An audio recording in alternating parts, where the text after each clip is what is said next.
मुरादाबाद के पीली कोठी स्थित चौराहे पर ऋषि कंपाउंड में आने वाले चुनाव को लेकर कांग्रेस पार्टी ने की एक बैठक, जिसमें जिला अध्यक्ष हाजी रिजवान, असलम खुर्शीद, मोहम्मद नदीम आदि महिलाएं मौजूद रहीं। मानवाधिकार इंडिया न्यूज से नदीम खान की रिपोर्ट।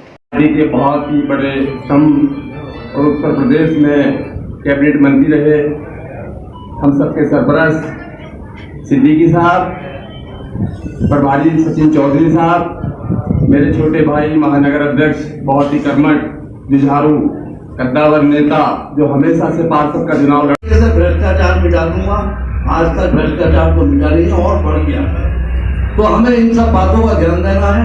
उससे पहले जनता में जाना है, अपने अपने वार्डों में, अपने अपने क्षेत्र में जाना है और लोगों को पूछना है कि भाई आपकी क्या दुख करते हैं, तभी मतलब लोग हमसे जुड़ पाएंगे। ये नहीं कि मतलब जो हम घूम कराने में वो माहिर है। ये पार्टी बीजेपी की जो है, इसके पास में और कोई विचार नहीं है जो समाज का, देश का भला कर सके। बनता है कि जहाँ ब्लॉक अध्यक्ष बोले, जहाँ शहर के लोग बोले, जहाँ वार्ड अध्यक्ष बोले, तो वहाँ ब्लॉक अध्यक्ष बोले। हमारे बीच में ब्लॉक अध्यक्ष शमशेर अली। अच्छा, आज के संबंध में क्या कार्यक्रम था यहाँ पर? हुई है नसीमुद्दीन सिद्दीकी साहब आए हुए हैं यहाँ पर, और उसी सिलसिले में ये इलेक्शन होने वाले हैं नहीं पार्षदों के, तो उसी में कहना चाहते हैं। वो जो बात बताएंगे वो उनकी बात सुननी है। ये कहाँ पर हुई है बैठक आज? ये पीली कोठी पे केजी स्कूल में। लोगों से क्या कहना चाहेंगे? लोगों से यही कहना चाहेंगे कि आपने सबको देख लिया, फिर वापस आ जाइए कांग्रेस की तरफ। आज इस प्रेस कॉन्फ्रेंस में हम अपने पीसीसी के महासचिव माननीय सचिन चौधरी, हमारे जिला अध्यक्ष, हमारे शहर मुरादाबाद के कांग्रेस पार्टी के अध्यक्ष भाई अनुभव मल्होत्रा जी, दीगर मोदी रघुराज के साथ साथ हम सभी लोग प्रेस मीडिया से तहे दिल से वेलकम करते हैं, स्वागत करते हैं, सहमत करते हैं। आज यहाँ आने के दो मकसद हैं। एक मकसद तो ये है कि अभी इसी महीने की 9 तारीख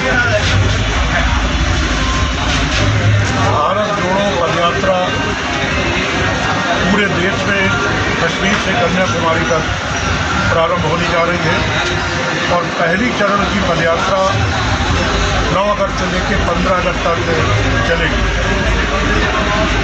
और ये प्रत्येक लोकसभा वार होगी, प्रत्येक विधानसभा और प्रत्येक ब्लॉक को टच करती हुई ये यात्रा निकलेगी और कम से कम ये पदयात्रा 75 किलोमीटर की होगी। इस पदयात्रा में जो आज की स्थिति है और ख़ास तौर पे जब से भारतीय जनता पार्टी की सरकार आई, चाहे वो प्रदेश की हो, चाहे वो देश की हो, महंगाई, बेरोजगारी, किसानों के ऊपर अत्याचार, उनका हक मारा जाना, कर्मचारियों का हक मारा जाना, नए नए कानून बनाना, महिलाओं की जो असमत है वो सुरक्षित न होना, महिलाओं को हक न मिलना, मजदूरों को मजदूरी न मिलना और आए दिन जीएसटी के नए नए कानून थोपना। और उसके बाद अगर कोई बोलेगा आज जीएसटी आपने लगा दी, दूध पे लगा दी, दही पे लगा दी, चावल पे लगा दी, दाल पे लगा दी, आटा पे लगा दी, कोई ऐसी चीज़ नहीं है कि जिस पे जीएसटी आपने नहीं लगा दी। और बिना जीएसटी के आप एक निवाला खा नहीं सकते। अब जब वो खाएगा नहीं तो आपके बस में है ही नहीं, वो लेट्रिन करने जाएगा, लेट्रिन निकलेगी नहीं, वरना उस पर भी आप लगा देंगे। तो जो जीएसटी आपने लगा दी और जिस तरीके से आप लगा रहे हैं, आपने नई जीएसटी लगा दी कि जो टिकट वापस करेगा रेलवे का उसमें भी जीएसटी लगेगी, जो प्लेन का जो टिकट वापस करेगा उसमें भी जीएसटी लगेगी, उसमें भी जीएसटी लगेगी। पानी का बिल, मकान का टैक्स, हाउस टैक्स अगर जमा करेगा और इधर एक दिन हो गया तो उसमें भी जीएसटी लगेगी। अरे बाप रे! इसीलिए लिए तो राहुल गांधी जी ने बहुत पहले कह दिया था कि गब्बर सिंह है, ये गब्बर सिंह किसी को जीने देगा। आज भारतीय जनता पार्टी की सरकार ने गरीब आदमी के मुंह का निवाला छीना। और अगर हम बोलते हैं, राहुल जी बोलते हैं, किसानों के हक में बोलते हैं, महिलाओं के हक में बोलते हैं, जीएसटी के खिलाफ बोलते हैं, जुल्म ज्यादती जो हो रही है उसमें बोलते हैं, तो फिर ईडी पीछे लगी, फिर किसी न किसी बहाने से ईडी पीछे लगी हुई है, इनकम टैक्स पीछे लगा हुआ है, सीबीआई पीछे लगी हुई है। हो सकता है कल मेरे पीछे लगाने में बोल रहा हूँ आपके सामने, हो सकता है कहीं से ढूंढ के ले आए। ये नेशनल हेराल्ड के मामले, आप जो ईडी को बुलाई जा रहा है, क्या है नेशनल हेराल्ड का मामला? नेशनल हेराल्ड शुरू कहाँ से हुआ था मामला? ये भारतीय जनता पार्टी के एक वरिष्ठ नेता श्री सुब्रमण्यम स्वामी जी के शिकायत पे शुरू हुआ, और श्री सुब्रमण्यम स्वामी जी ने ये 7 दिसंबर 2015 को हाई कोर्ट में खुद गए सुब्रमण्यम स्वामी, और जो उन्होंने शिकायत की थी वो शिकायत हाई कोर्ट के जरिए वापस ले ली। जब शिकायतकर्ता ने शिकायत ही वापस ले ली, और उसमें मनी का कोई काम ही नहीं, तो लॉन्ड्रिंग कहाँ से होगी? मनी लॉन्ड्रिंग की बात कर रहे हो आप, मनी की कोई बात ही नहीं। तो ये केवल ये है कि राहुल जी आवाज़ उठा रहे हैं, सोनिया जी आवाज़ उठा रही है, प्रियंका जी आवाज़ उठा रहे हैं। कांग्रेस पार्टी के अलावा बाकी दूसरी पार्टी के लोग लगभग डर करके घर के अंदर बड़ी बड़ी पार्टी के लोग छुप के बैठ गए। बहुत से लोग तो जाके भारतीय जनता पार्टी से मिल गए, और भारतीय जनता पार्टी के कई मामले में समर्थन भी दे दिया, कई सालों से समर्थन देते चले आ रहे हैं। सीएए में समर्थन दे दिया, राष्ट्रपति में समर्थन दे दिया, उपराष्ट्रपति में समर्थन दे दिया, और नहीं तो घर में बोलना ही बंद कर दिया, चुपचाप घर में बैठ गए। डर की सत्ता कायम कर रहे हो आप, जीएसटी लगा दिया, हम बोल नहीं सकते।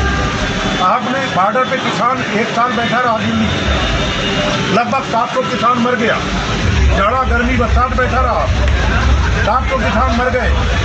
वहाँ आप उनकी सुध लेने भी नहीं गए, आपका विधायक भी भारतीय जनता पार्टी का नहीं गया, और इसके बाद आपने वो जो काले कानून की बनाए थे किसानों के खिलाफ, वो आपने वापस लिया, माफी मांगी, लेकिन जो 700 किसान मर गए वहाँ पर, उनकी हत्या का जिम्मेदार कौन है? वो उनकी हत्या हुई है, वहाँ बैठे बैठे मर गए। वो इससे शुरू होगी तो 15 तक चलेगी। दूसरा बिंदु ये है कि अभी कुछ महीनों बाद संभावित है नगर निकाय के चुनाव, म्यूनसिपलिटी की चुनाव, जिसमें मेयर का भी है, सभासद का भी है, नगर पालिका परिषद की है, नगर पंचायत में। तो इसमें क्या है कि हम लोग इसकी तैयारी के लिए हैं। इसके लिए जो संभावित उम्मीदवार हैं उनको फॉर्म दिए गए हैं, और जब तक परिसीमन नहीं हो जाता तब तक हम कैंडिडेट की घोषणा नहीं कर सकते। कांग्रेस पार्टी ये जो शहरी निकाय के चुनाव है ये गंभीरता से लड़ेगी, और जैसे ही परिसीमन पूरा हो जाता है तो फिर कैंडिडेट घोषित किए जाएंगे।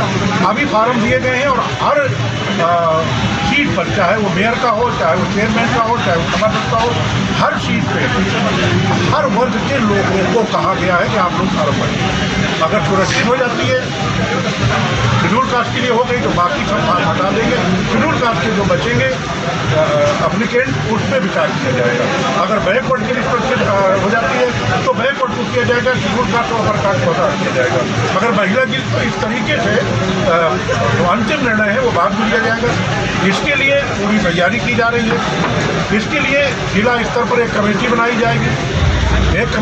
जाएगी, जो इलेक्शन कमेटी वो अपना सुझाव देगी, और उस सुझाव के आधार पर नेतृत्व इसमें फैसला लेगा, या जो अधिकृत व्यक्ति हैं प्रभारी लोग वो इसमें फैसला लेंगे।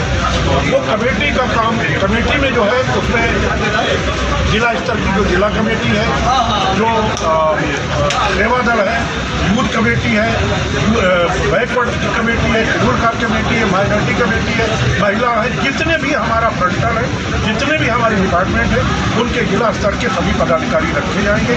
हमारे जैसे स्टूडेंट्स हैं, सबका नाम नहीं ले पाया हूँ मैं, हर किसी के जिला स्तर के पदाधिकारी रखे जाएंगे, वो तय करेंगे। इसके साथ साथ हम 10 वार्ड में एक या 1 से लेकर 4 प्रभारी बनाएगा। वो कैंडिडेट ढूंढने में, कैंडिडेट फाइनल करने में, कैंडिडेट को लड़ाने में, एक रणनीति बनाने में, दूसरी पार्टी के जो कैंडिडेट हैं जो सिटिंग हैं उनकी जो कमियां रही हैं, सरकार की कमियां जो है वो सारी बातें बताएंगे, उसके आधार पर हम चुनाव लड़ेंगे। तो आज 2 बिंदु को लेकर के मैं यहाँ आया हूँ। अब आप ये जो सवाल करिए। अच्छा, चुनाव की बात कही आपने, से महिलाओं की क्या भूमिका रहेगी जो टिकटों के बंटवारे की? महिलाओं की जैसी भूमिका होती है हमेशा कांग्रेस ने महिलाओं को प्रेजेंट किया है। इसमें तो रिजर्वेशन है, इसमें रिजर्वेशन है, तो जो महिला सीट होगी महिलाओं को लड़ाएंगे। जो महिला क्या भूमिका रहेगी जो टिकटों के बंटवारे की? महिलाओं की जैसी भूमिका होती है हमेशा कांग्रेस ने महिलाओं को प्रेजेंट किया है। इसमें तो रिजर्वेशन है, इसमें रिजर्वेशन है, तो जो महिला सीट होगी महिलाओं को लड़ाएंगे। जो महिला SC होगी महिला SC लड़ाएंगे, जिसमें महिला बैकवर्ड होगी बैकवर्ड लड़ाएंगे, जिसमें महिला सामान्य होगी उसमें सामान्य लड़ाएंगे। महिलाओं को पूरी भागीदारी दी जाएगी। सर, जिस तरह से सोनिया गांधी और राहुल गांधी को ED के जरिए घेरा जा रहा है, क्या कांग्रेस को कमज़ोर करने की कोशिश है सर? ये कांग्रेस कमजोर करने की लाख कोशिश कर लो, कांग्रेस कमजोर नहीं हो रही। आपकी हो सकता है कि आपके जहन में या हमारे हमदर्दों के जहन में या हमारे विरोधियों के जहन में ये बात हो कि कांग्रेस कमजोर हो रही है। कांग्रेस कमजोर नहीं हो रही, क्योंकि आपको याद होगा ये वही भारतीय जनता पार्टी जिसकी आज 16-17 प्रदेशों में सरकार है, केंद्र में सरकार है। ये वही भारतीय जनता पार्टी है जिसके 1984 से 1989 तक केवल पूरे देश में 2 MP होते थे, श्री अटल बिहारी वाजपेयी और श्री लालकृष्ण आडवाणी। तीसरा कोई नहीं जीता था, मेरे कहने से नहीं होता। तो 2 से वो यहाँ तक पहुँच सकते। अरे हम 2 तो छोड़िए, हम तो 50 से ज़्यादा हमें सकते हैं। तो इसलिए कांग्रेस को कमजोर करने का असफल प्रयास है, बल्कि विपक्ष को डराने का, धमकाने का, कुचलने का प्रयास है, और ये हम बर्दाश्त नहीं।